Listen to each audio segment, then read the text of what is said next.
Bonjour à toutes et bonjour à tous. Aujourd'hui, le 10 septembre, nous sommes à Lozère et l'étape va relier Florac au Mont Lozère. Et j'ai Claude, le coordinateur de l'étape, qui va vous parler de cette étape un peu spéciale. Voilà, bonjour à tous et bonjour.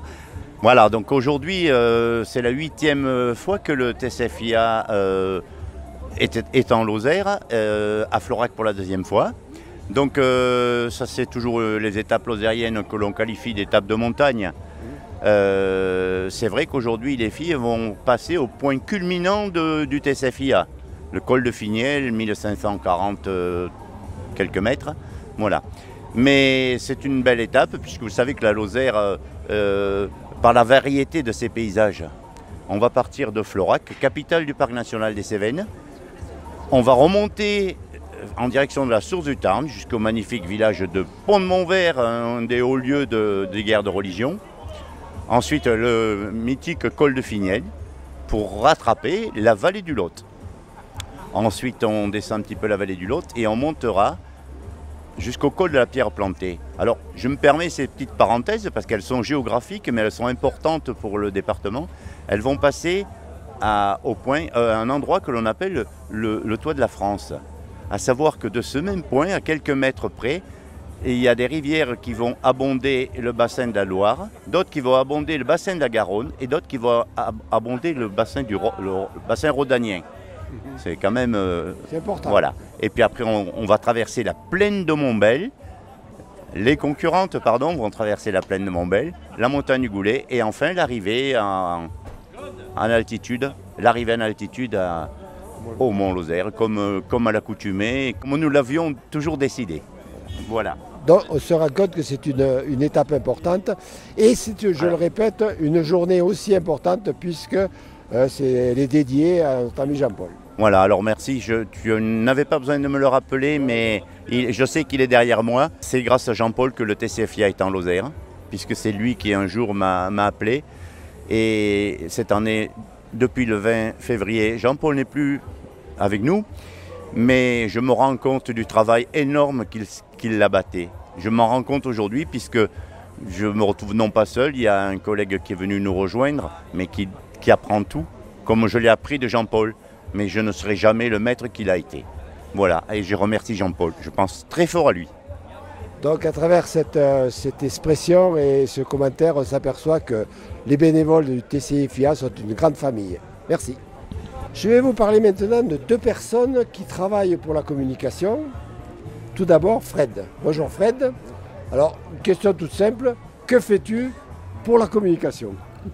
Alors c'est vrai que j'ai plusieurs casquettes. J'ai la casquette communication. Donc entre autres je m'occupe de tout ce qui est logistique du car podium, animation, pour que vous puissiez vous installer facilement à l'arrivée et au départ pour tout ce qui est l'informatique et autres.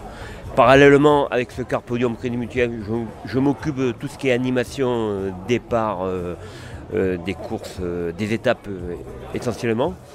Et ponctuellement on est en secours du grand car podium au cas où ça peut arriver. Voilà. Comme l'étape d'hier. Comme l'étape d'hier, qu'on a eu un peu des sueurs froides, qu'à 10 km de l'arrivée, l'arche n'était pas montée et on n'avait pas de poinçon. Mais comme on est une équipe, on a trouvé des solutions pour remédier à ça. Et à 5 km de l'arrivée, tout était résolu. Donc on est là actuellement, on est devant le car de la Crédit Mutuel, c'est le PC de Fred. La deuxième personne, c'est Jean. On le voit très rarement sur le tour parce que c'est notre webmaster. Alors, qu'est-ce que c'est qu'un webmaster ? C'est une personne qui a en charge l'installation sur le site www.tcfia.com de tous les reportages, les films de l'étape, les podiums et les différentes interviews. Et c'est lui qui les met en forme et qui les met sur le site. Donc c'est une personne qu'on voit très rarement sur le tour, mais c'est un bénévole de l'ombre. Nous sommes à Florac et nous avons une surprise. Nous avons un équipage un peu particulier qui va faire les chemins de Stevenson. Votre prénom, s'il vous plaît ? Francine. Voilà, donc on va demander à Francine de nous expliquer comment se déroule cette épopée. Alors cette épopée, on l'a commencée au Monastier sur Gazeille au mois de juin. Donc avec déjà Lola et notre chien Macalou. Malheureusement, au bout de 5 jours, à la Bastide, Macalou a eu les pattes qui ont trop chauffé, on a dû arrêter. On a repris mardi donc de la Bastide, toujours avec notre Lola. Et on va jusque Saint-Jean-du-Gard. Et on laisse notre âne et on fait le reste jusqu'à l'Est, tous les 3. Tout à fait. Et ça va durer combien de jours votre escapade? Ça aura fait 13 jours au total. Ouais, 13 jours. 13 jours au total. 13 jours au total, toujours avec le même équipage. Voilà, à raison d'une vingtaine de kilomètres par jour. 14, 25, voilà. Eh bien, écoutez, c'est une autre forme de sport. Nous on suit le cyclisme, vous suivez les chemins. J'ai pédalé beaucoup, j'ai fait des étapes du Tour, 6. Donc j'en ai gagné une. Eh bien, écoutez, mes félicitations et bon courage pour la suite. Bon, j'attends mon t-shirt. Bon, alors votre t-shirt. Oh, c'est super. Ah,